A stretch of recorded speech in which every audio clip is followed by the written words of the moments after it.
Thank you, everybody. This is a good opportunity for me to speak on issues which are very important in Bangladesh, because people of Bangladesh are struggling, giving lives for this. And this is also a question of existence, question of survival of present Bangladesh and question of survival of future Bangladesh. And why this is important to discuss this thing in London? Important because this is every repression in every country, or every plunder, every looting, every discrimination in any country is not a country-specific issue. It is a global issue, because there are global connections. Global connections for exploitation, global connections for repression, global connections for resistance too.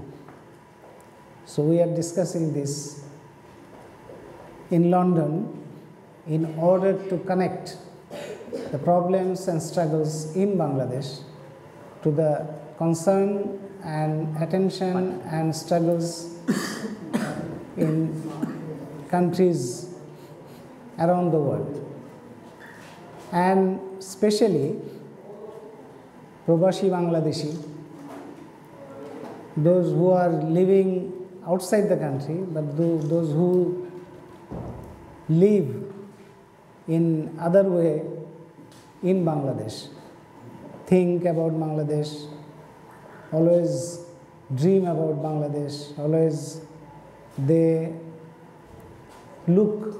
like to see Bangladesh, a different Bangladesh. So they have the right to know what is happening in Bangladesh, and they have their authority to do whatever they should do.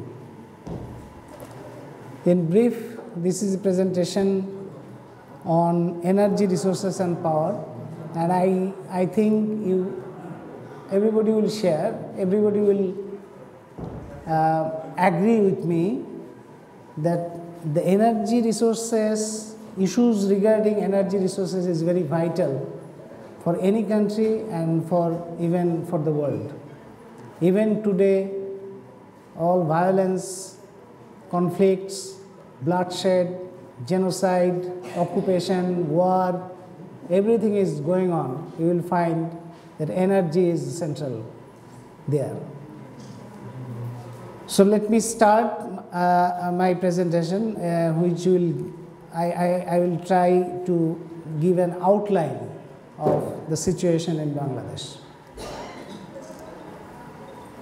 What is actually happening? We know the new liberal model is now ruling the world, where all common property, including natural resources, are being privatized in the name of development and economic reform, and that is making the path for few companies, especially multinational companies, to grab resources, depriving people and affecting environment. That makes a situation where we find the resource abundance created insecurity. This may sound contradictory, but this is happening. The resource abundance created insecurity and vulnerability for the people. For many countries, resources become scarce. Resources becoming scarce. And therefore, resource scarce is becoming a real theoretical issue, a real phenomenon. And because of this, we find militarization, war, conflict, everything for grabbing energy resources. And corruption, poverty. If there is corruption, if there is huge private accumulation, we will find poverty. And corruption, poverty, inequality, repression go together. with natural resources for many countries. Because they have natural resources, that's why they have inequality, that's why they have poverty, that's why they have unstable situation, that's why they have conflict, war, occupation. That is irony, but that is reality. And considering all these things, we can divide different countries of the world in 4 categories. Number 1, US, Australia, UK, France, Germany, and so on, who have command over their own resources. But important is they have also command on resources on many other countries of the world. And they are the beneficiaries of the old colonial system, and they are the beneficiaries of new colonial system. There are other countries like Norway, China, Malaysia, India, Brazil, Vietnam. They have developed their national institutions, national capability, and they have their good control over their own resources. So they build up their own development paradigm. And these new institutions like China, Malaysia company, Indian company, Brazil company, these companies are like trying to expand their domination over other poorer countries, comparatively poorer countries. Third category is Sudan, Nigeria, Colombia, Ghana, Myanmar. These countries are like, I would like to call them resource scarce group. They have huge resources. All these countries have huge natural resources, all these countries. But they don't have any national command over their own national resources. But they have very few local, small group of elite, huge rich. They have their bank balances, fat bank balances. They have their huge resources outside the country. And their resources are controlled by multinational company or international oil companies. Their resources, international oil companies control their resources, and they have their share deposited in foreign banks. So these are resource scarce countries. Fourth category we find Venezuela, Bolivia, Ecuador.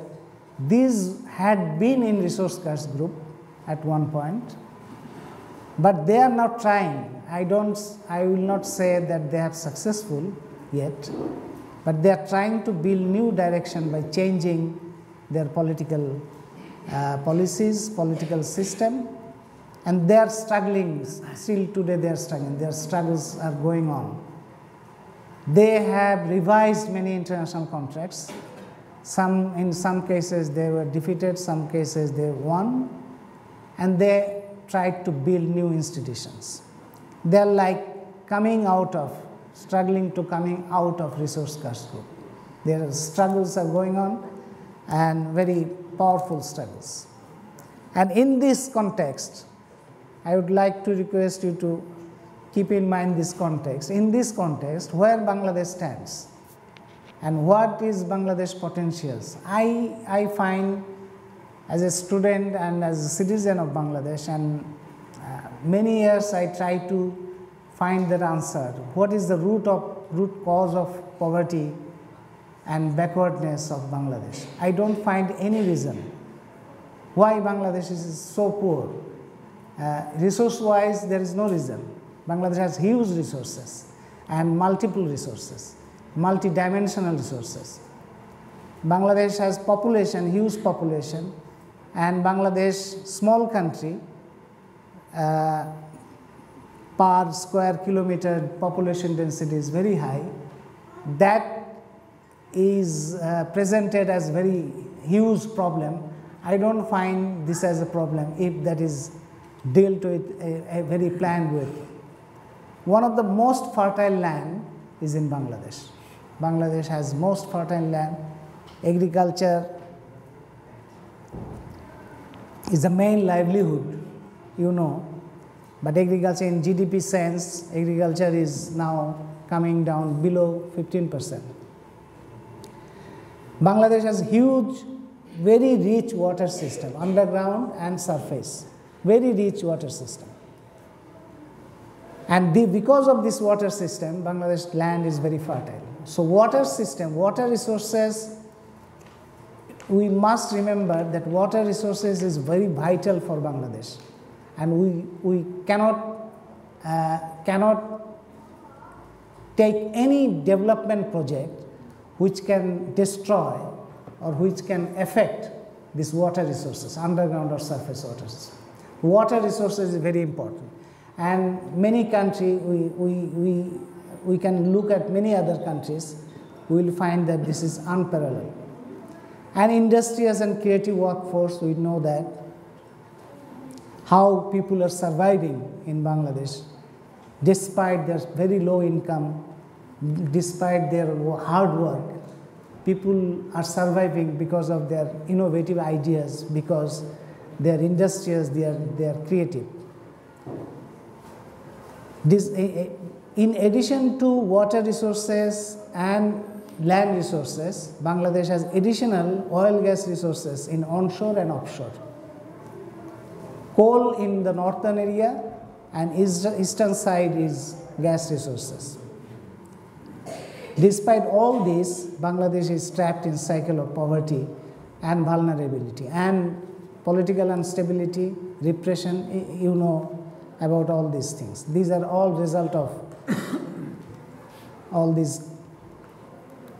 And what is happening in this about these natural resources? PSC means Production Sharing Contract for oil and gas in onshore and offshore. These are mostly controlled by companies from United States, India and China. India is newcomer, China is newcomer, but US is working for long.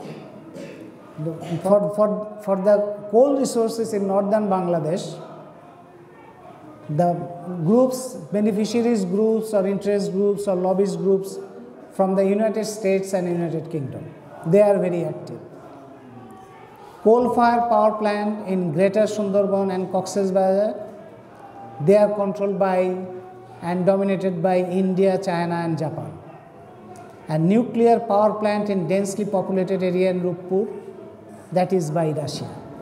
So we find US, India, China, Japan, Russia, these countries, different companies from these countries are type of in a controlling authority of our natural resources, and the projects they are proposing which are becoming a threat for our, like North Bengal, our water resources, our Sundarbans and population in large scale.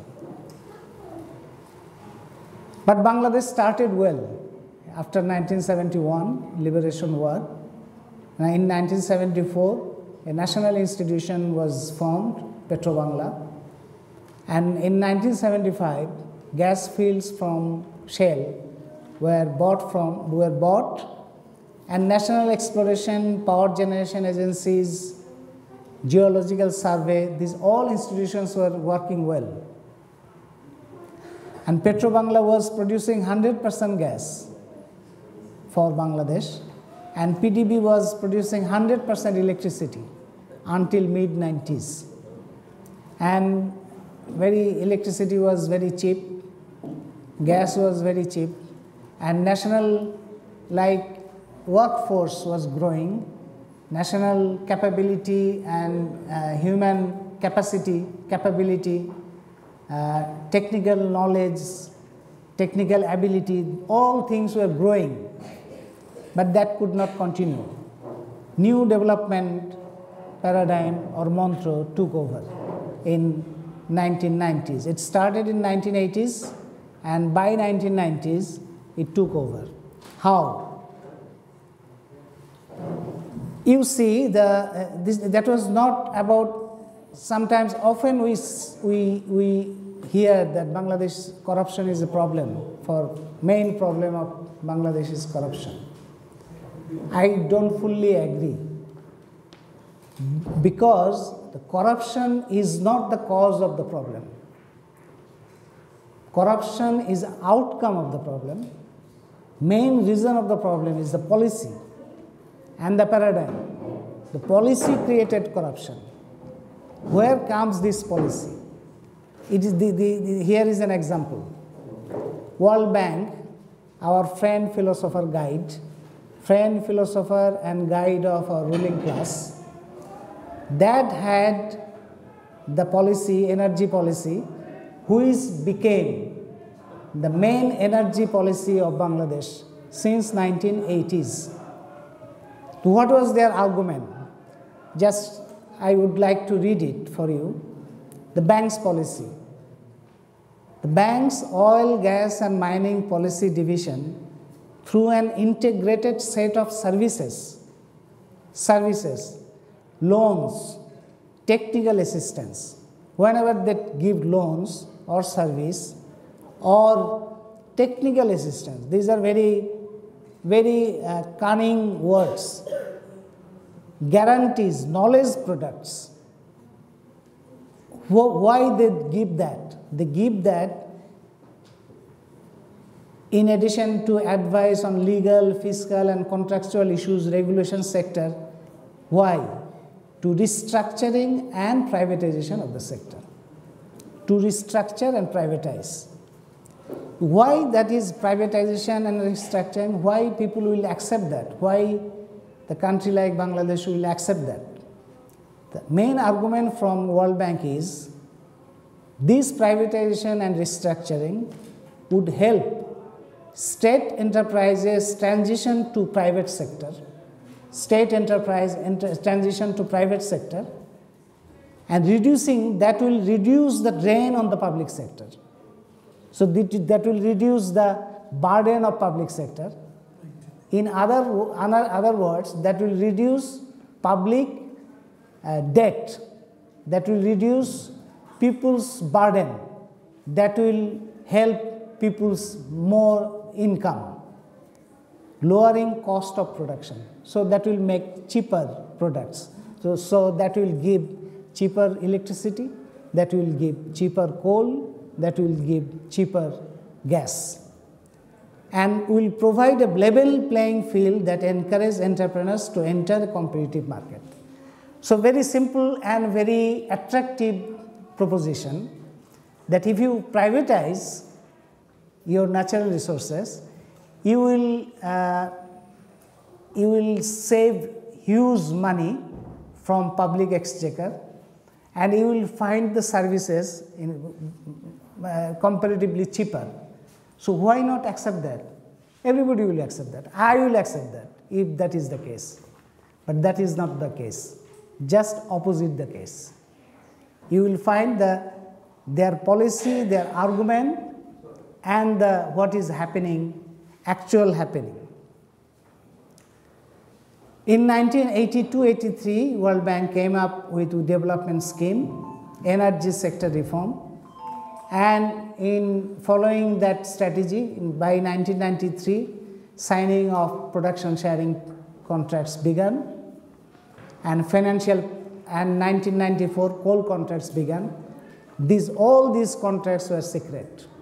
No policies were discussed in the parliament. No policies were discussed in public. No consultation with public.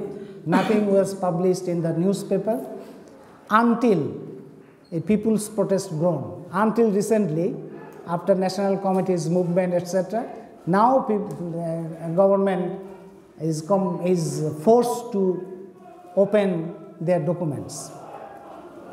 And power and energy sector became a good sector, good source. We can say the prime source of increasing private accumulation. And corruption and commission became decisive factor. No change of government since 1980s, since Ershad regime. You may remember the story of Scimitar and Horipur oil.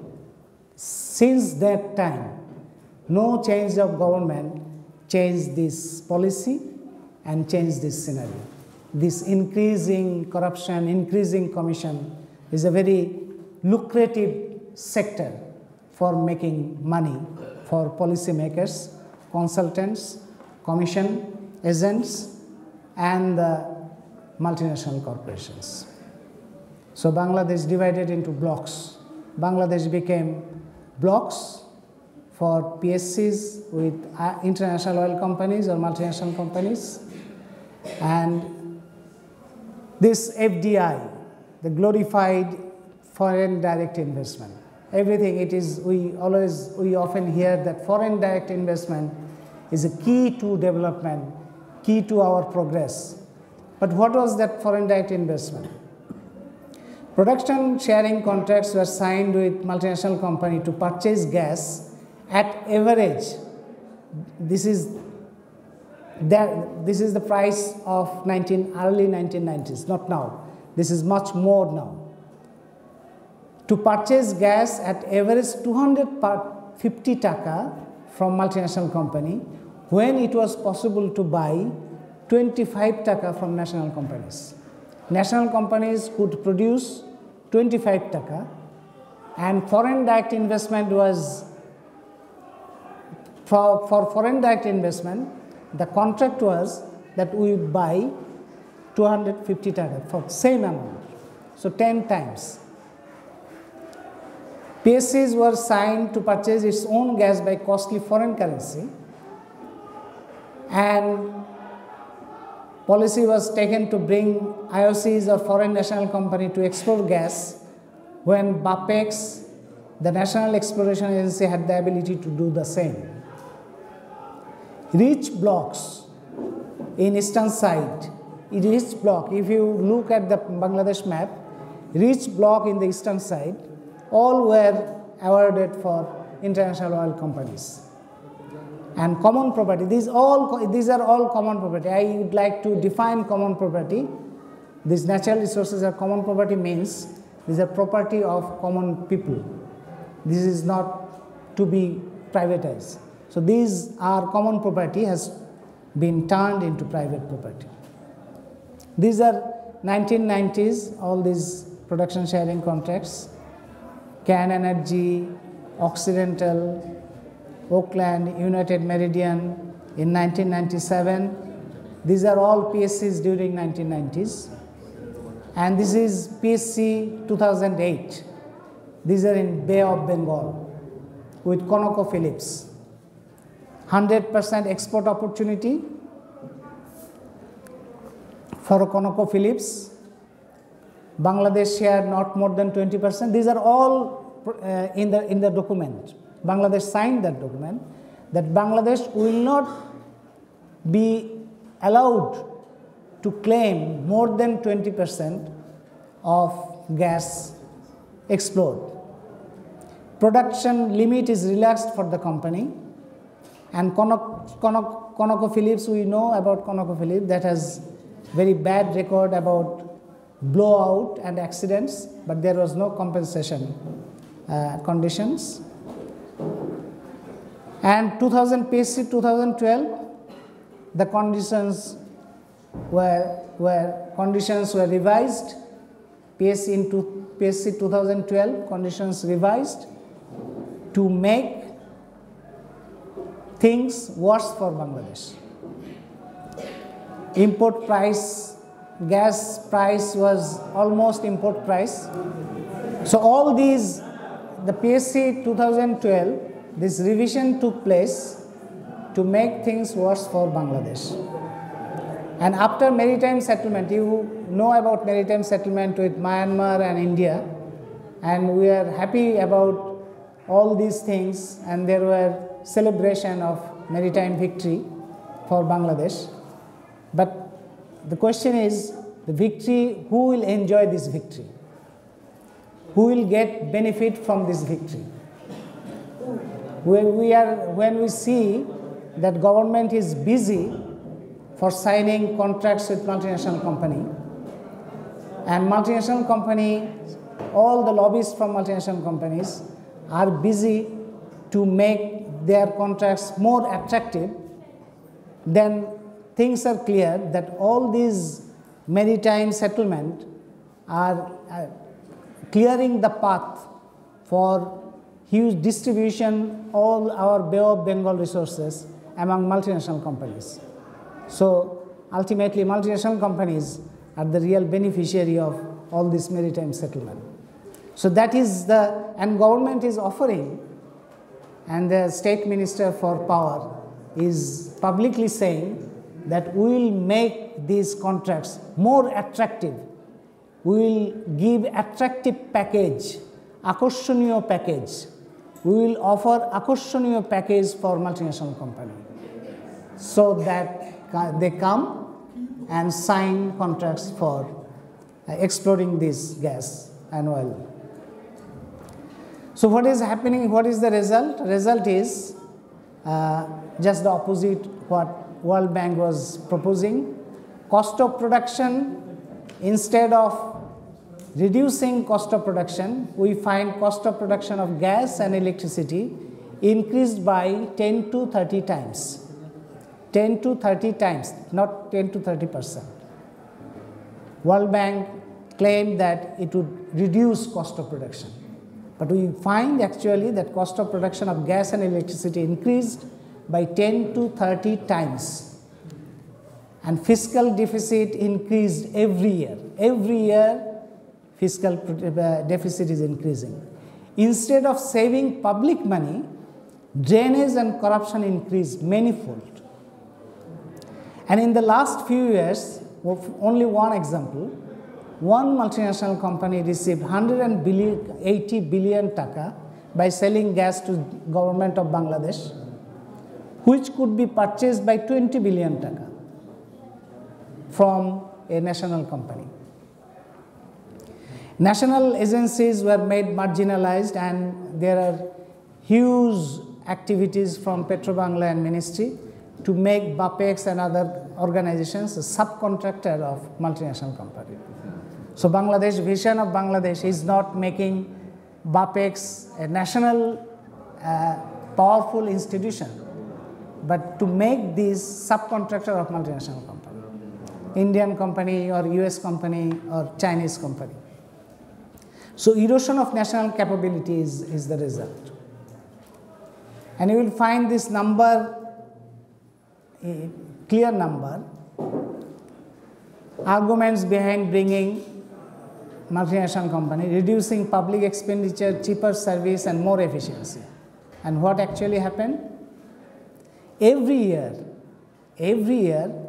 at least one 500 megawatt power plant could be built by money spent as subsidy for buying gas from multinational company, about 2.5 billion taka. And it is increasing as their share is increasing. This deficit is increasing because their share is increasing. And when BAPEX and Petrobangla spends taka 1 billion to drill a well, multinational company usually do it by costing 6 to 15 times. When they spend 15 times more, what effects we have?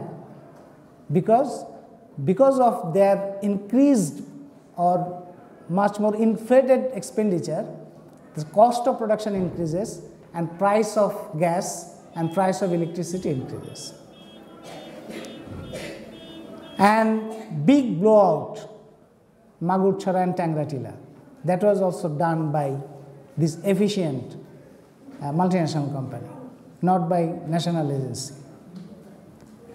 And the price of gas, this is 10%, 10 times price. So how can it be economically rational? But World Bank and World Bankian policymakers and the consultants and the huge media, and they will hide these fundamental questions. And they also hide this fundamental issue, where Bangladesh,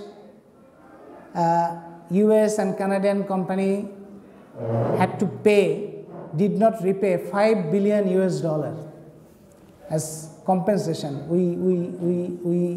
This is yet to be realized in Magurchara and Tangratila, $5 billion US still to be repaid, and no government since 1997.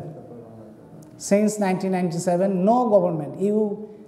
I don't think you have heard from any government person about this compensation, that we have to claim this. And instead of this, they are like giving more land to Chevron without any money, without any new contract. They are giving more opportunity for them. They are like, Chevron is enjoying #1 corporate taxpayer. But Chevron is paying nothing.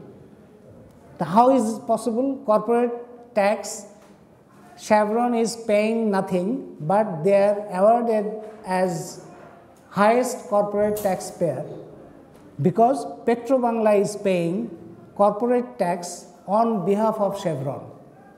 And that is in the contract, that Petrobangla will pay tax on behalf of, but credit will go to Chevron, payment will be made by Petrobangla. That is the contract, and that is development policy. And no consultant, no, and majority of, you will never find from our very honorable economists and policymakers anything about all these important issues. They don't find these things are important. And who dictates all these things? Here are some documents. One is from WikiLeaks. WikiLeaks showed that US ambassador was very much active to make it happen. The 2 blocks in the Bay of Bengal to ConocoPhillips, and to permit Chevron to set up a compressor in Muchai. Or secondly, US diplomats privately pressurized Bangladeshi government into reinstating that controversial, the coal mine, Fulbari coal project in Dinajpur. Moriarty, then US ambassador, noted Asia Energy, the company behind the Fulbari project, has 60% US investment.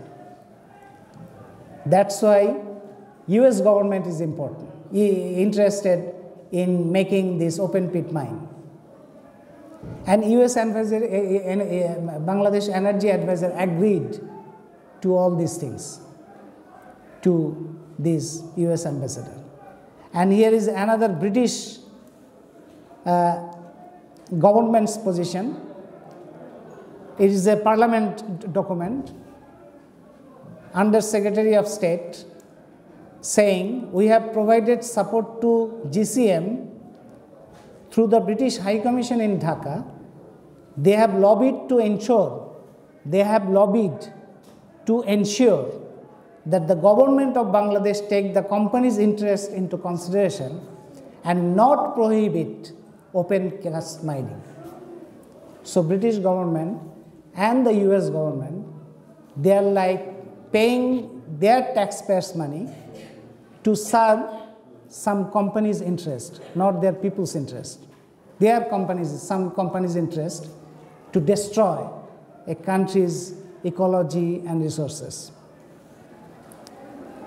And they are dictating things. And here is our coal issue. Left side, present issue. Right side, what they would like to see. They are very interested to turn this green side into this black side. So here is our statistics. 50% of our coal is still so deep that we have to wait for new technology. And this Fulbari coal project,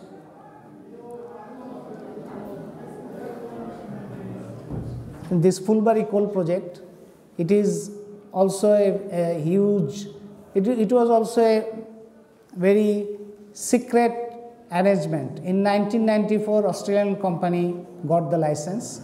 Nobody knew. But Australian company, that is very interesting, Australian company BHP found that because of the water resources, underground water and surface water, Bangladesh is not suitable, feasible for open pit mining. So they found that if open pit mine is not possible, then it would not be very profitable. So they decided to leave. But they left. But before leaving, they done a very mysterious thing. They handed over the whole license to a newly formed company. This formation of this new company is a mysterious thing. And in 1997, this is the Asia Energy, which is now enlisted in London alternative investment market, unregulated market. And they got the license and they started their work. And in 2006, you know, the 2006, after that killing, they changed their name, Global Coal Management. Since, although they are new, although the very famous and experienced mining company found that open pit mine is not possible in Bangladesh, there are many shareholders, Polo Resources USA, Rap Capital, UBS, Barclays, Credit Suisse, Capital Group, all these groups are holding shares of Asia Energy, and that's their power.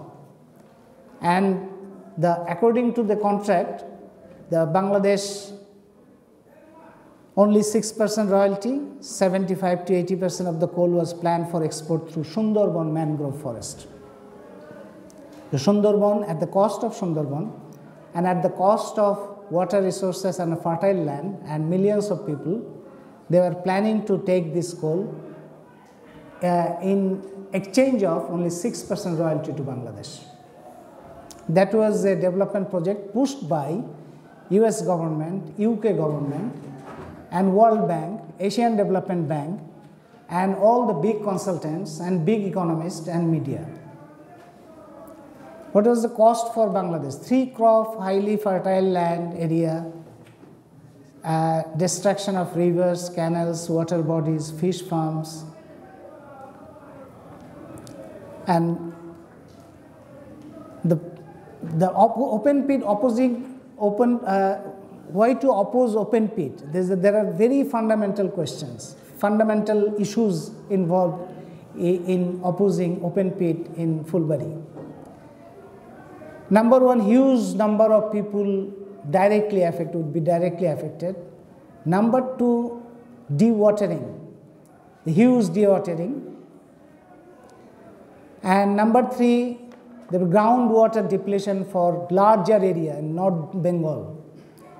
The Fulbari coal project, since till today, they are claiming that that will improve, that will make sure development in North Bengal. But whole North Bengal will suffer from groundwater depletion if that project is implemented.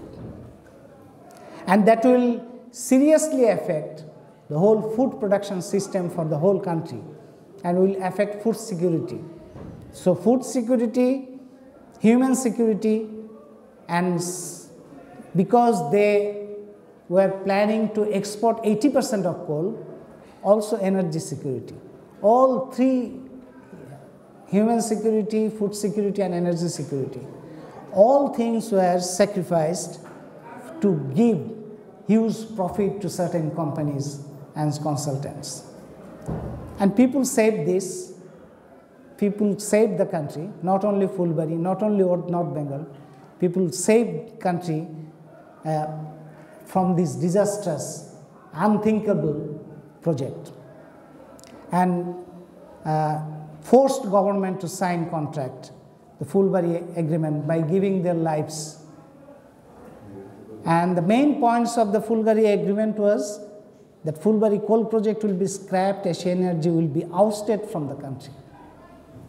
Asia Energy does not have any legal authority to stay in Bangladesh, and that does not have any legal authority to make any share business in London.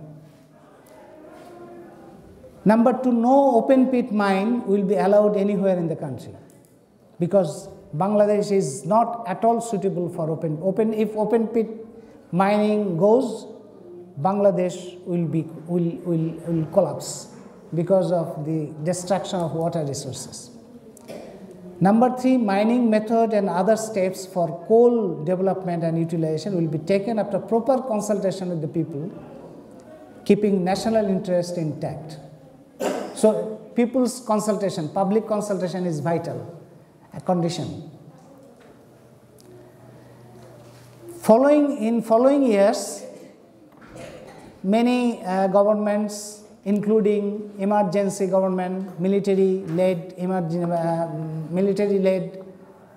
caretaker, so-called caretaker government, and other governments, in all governments, the lobbyists from the company were active, but the expert committee report, they could not find any expert committee who could recommend this Fulbari coal project.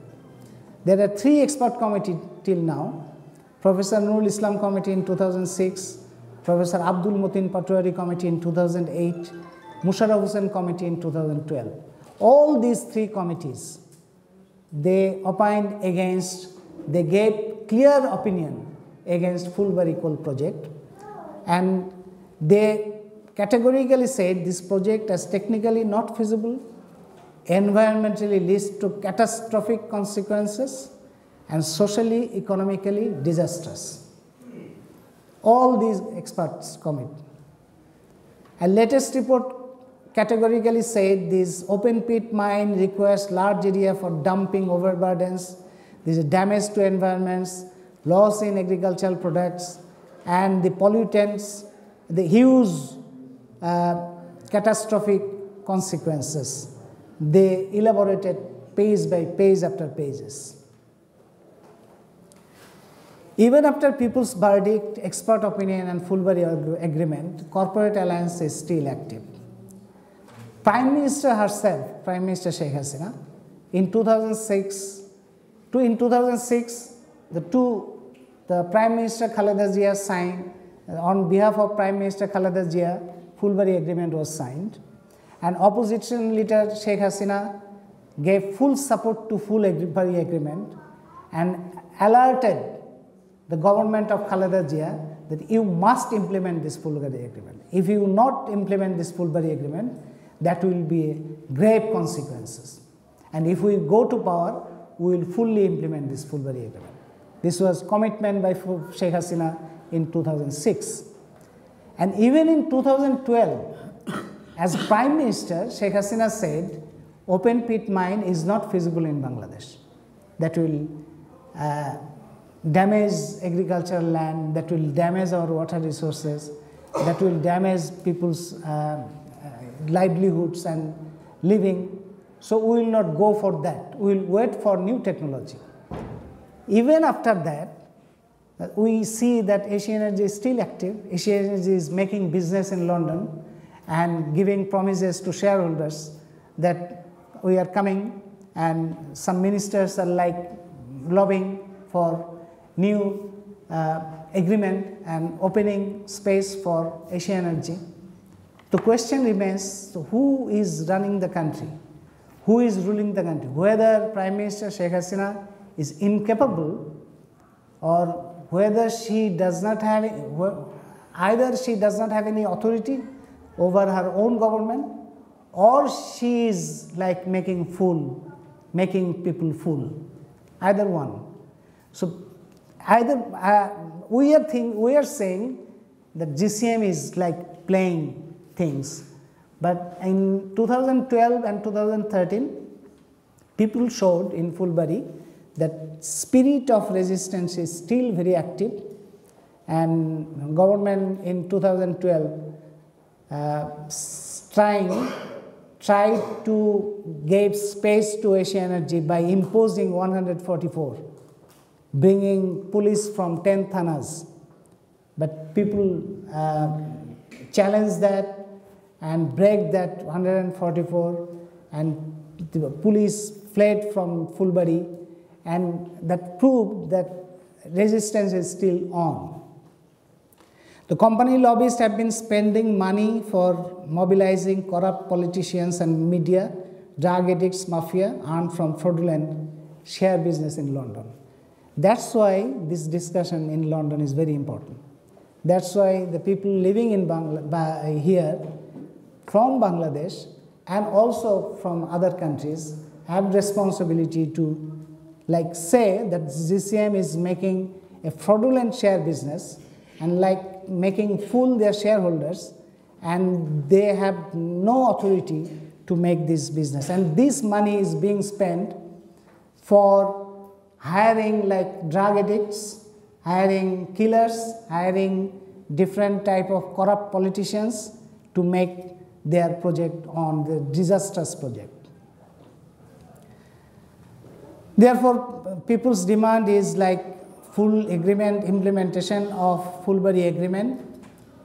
Shareholders must quit this fraudulent project of GCM to save their money.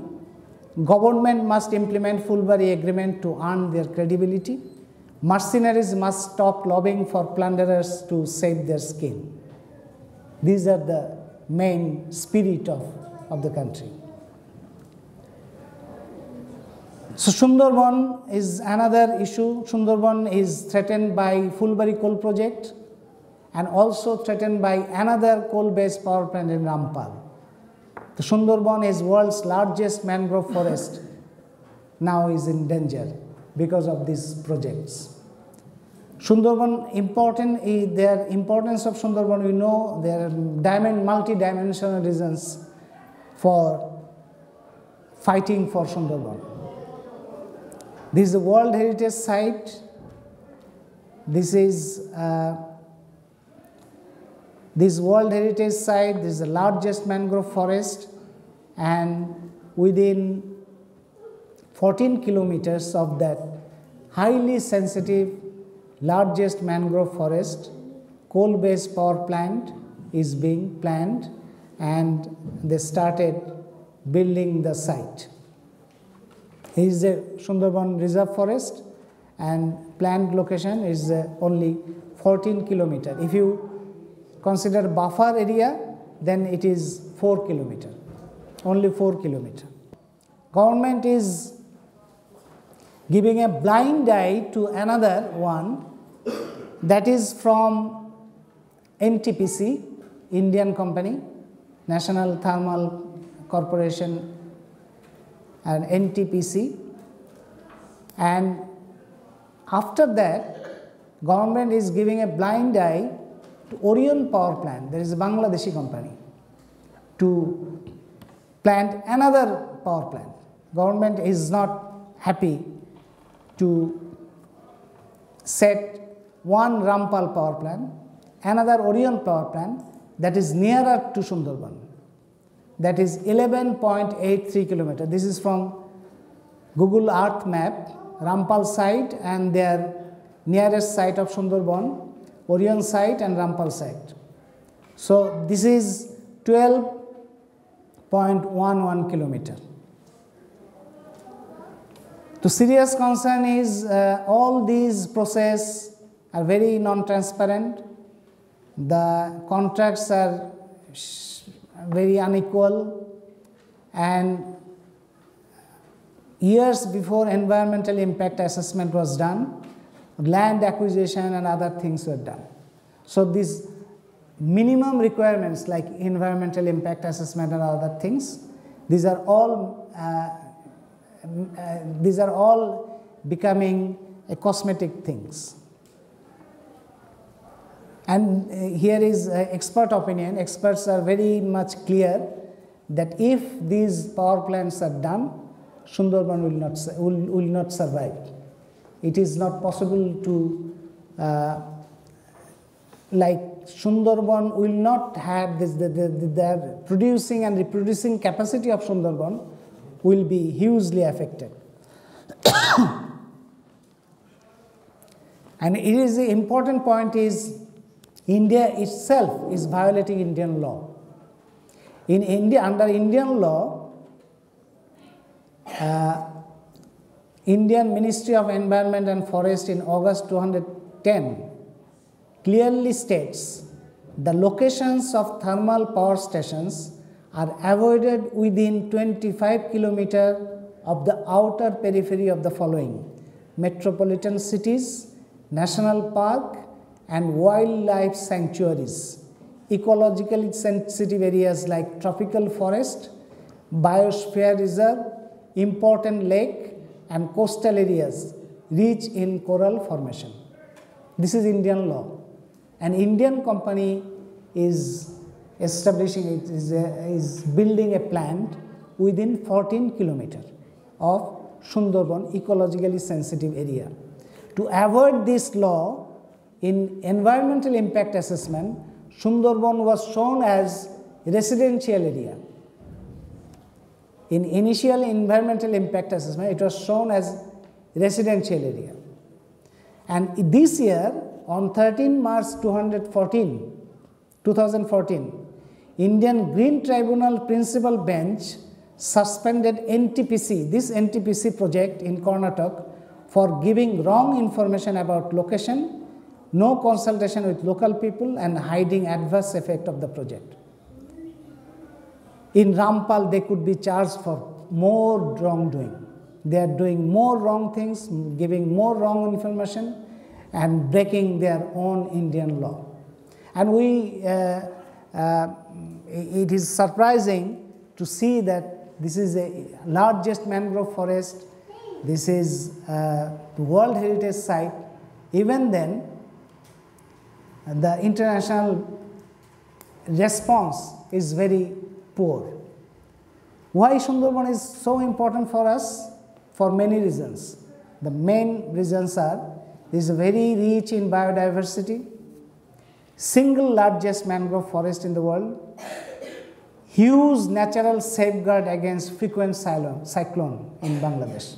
In every cyclone in Bangladesh, about 500,000 people, nearly 500,000 people, 5 lakh people are saved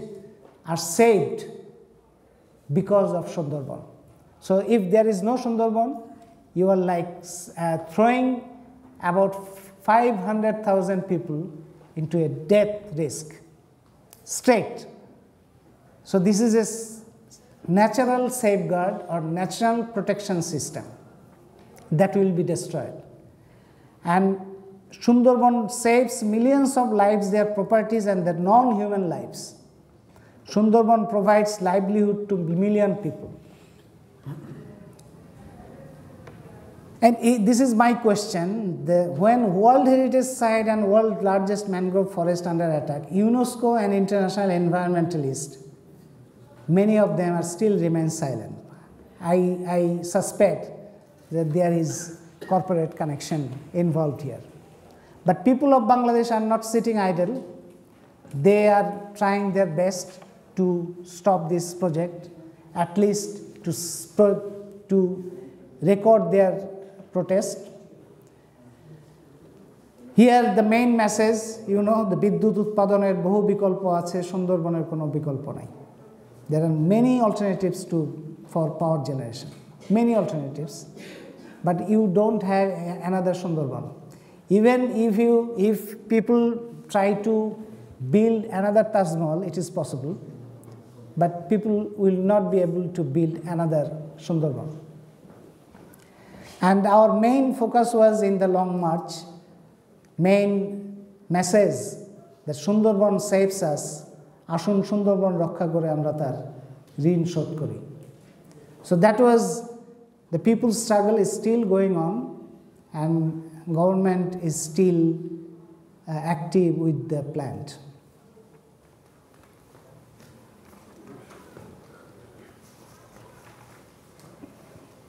There is another one, Ruppur nuclear power plant.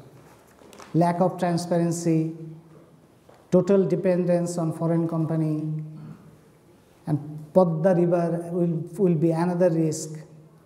Nuclear waste management, no clear plan, only promise from Russian ambassador.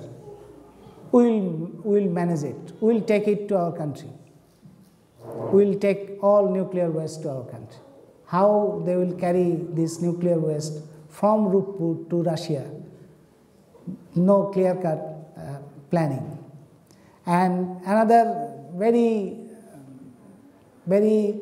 common saying by ministers like, our government will not make any harm to people.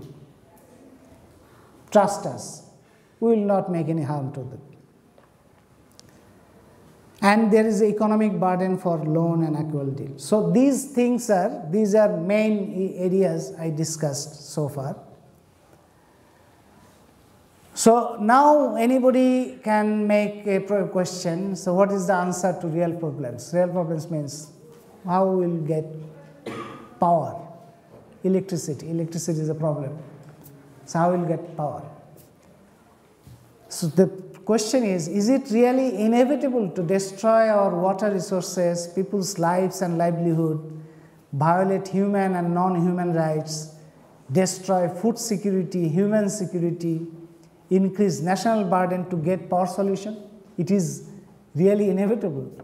We find no. Sustainable power solution is not possible with these corporate, corrupt, greedy, criminal deals. No, these will not solve. So this will make solution even for power generation. So Bangladesh has many ways to achieve human progress. There are many options. We have gas reserves and huge potential in Bay of Bengal. We have huge potential. We have 100 years of gas and oil reserves in Bay of Bengal. But what we need, if we just divide Bay of Bengal into multinational companies and we give up the Bay of Bengal authority to United States, India, China and Russia, then this huge potential will be gone. So what we need, fundamental prerequisite is, need to get rid of unequal deals and strengthen national capability. If Indian company, ONGC, can go to offshore deals by 17 years, why in Bangladesh, after 43 years, government still remains saying that we are incapable? So why you are in power? Why you are in power? 43 years, after 43 years, you are still saying that we cannot do anything, we don't have capacity, we don't have capability, we have to bring foreign companies, multinational companies, we have to satisfy them, we have to give them attractive package. So that's why they come in Bay of Bengal. We have coal resources, but it is more than sure. It is already proved, even with Boropukuria coal mine, very small one, the traditional mining will not work in Bangladesh. Traditional mining will do havoc in Bangladesh, will do more harm than good. In order to get 1 taka, you cannot cost 10 taka. It is simple arithmetic, simple calculation. So we have to work for this. First, need to implement Fulbury Agreement to get rid of all these criminals, and then to make comprehensive plan to build institution and find method to best utilization without destructive effect. And finally, renewable energy. That is, I think, the main future. Not only future for Bangladesh, there is a future, global future. There is a huge potential, and Bangladesh is very advantageous position. Bangladesh has huge solar resources. Bangladesh has huge wind resources, and because of population, Bangladesh has huge waste resources that could be turned into power. So there are options, there are opportunities. We need institutions. Before that, we need correct political position from the government that's consider people's interest before the corporate interest. That is fundamental condition to attain the real opportunities. And it is a global issue that globally there are conflicts, people versus corporate power, whether people should own and have authority over their own lives or corporate, whether natural resources should be used for maximum utilization for development of the people or to give the profit for the companies. Whether resources will remain common property or turned into private property. Whether public interest will be in the center of development vision or corporate interest will dominate. These are the fundamental questions, not only for Bangladesh, also for the countries around the globe. That's why it is our common struggle. It is not only struggle for the peoples of Bangladesh, it is a country, it is a struggle for the people around the world. Since actors, beneficiaries, policymakers and losers are global, since actors, beneficiaries, policymakers and losers, everybody are global, since this development paradigm is causing suffering and deprivation of people across the world, therefore it is not only struggle for people of Bangladesh. We have to fight unitedly to reclaim our authority over our lives and resources around the world, save it from greedy monsters. Here, everybody living every area, every place, whether in country, within country or outside country, whether from Bangladesh or any other country, everybody has the opportunity and has the responsibility to contribute in this common struggle. Thank you very much.